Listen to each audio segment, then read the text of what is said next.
Stories are great examples. I can use my stories because I know them, right?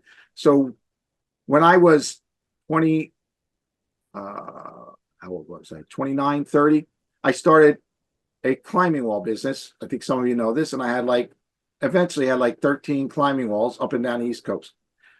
Three in Wildwood, New Jersey, Ocean City, Atlantic City, Seaside.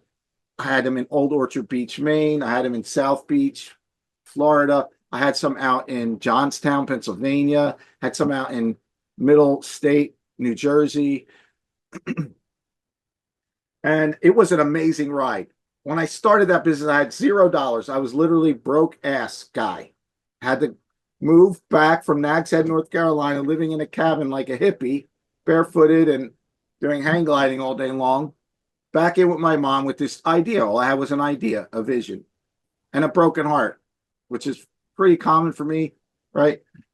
All these periods of girls breaking my heart, right?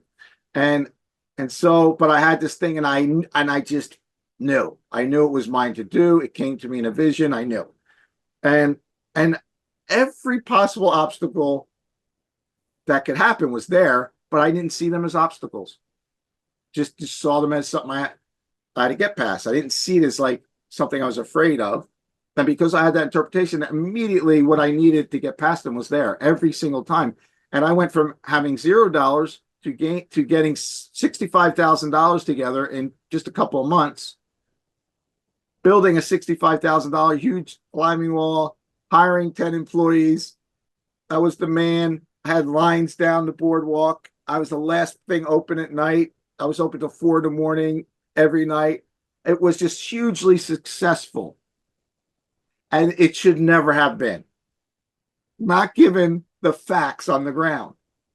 I don't know anything about any real business. I mean, I had other one-man businesses, nothing about employees, running a climbing wall, amusement industry, all the stuff I had to learn. I didn't know anything about any of it. I had $0. I was borrowed up to the gills just to get this thing built.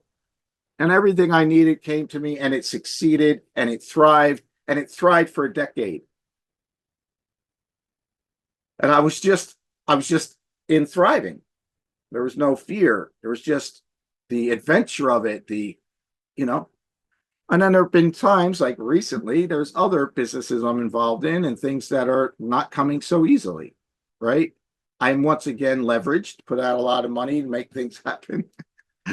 And those things, I thought I had faith when I put out that money, but when the money's not being returned, I was like, that really questions my faith, right? And so I've had a few rough months dealing with that. And all I can say to you is the longer I've been in the world, the more bought into the illusion I am. Because when I first started those climbing walls, I didn't know what I didn't know. I didn't know what I was up against. I was, naive. That was my best friend. But now after living in the world and doing so many amazing things and working in other people's businesses, working with Mary English, all that, I see the world in a much more complex way, right? And so I don't have the advantage of being naive. I have, oh, you can't do that. What happens if you do that? Then that's going to happen. I didn't have that in the beginning, right? So those thoughts weren't there, so they didn't have an impact. So I know for me and everyone here, that is the work. The work is not for me to change my thoughts, to go, okay, I'm going to think this instead, because that's temporary. It doesn't last, doesn't work. A lot of times it causes something else. No, for me is to trust, like it's saying here, to have confidence in what is true, and that the truth is there as it's always been there for me to turn to and to allow it to move in my life, and the rest takes care of itself. That's the miracle mind. Hey guys, thank you for watching the video.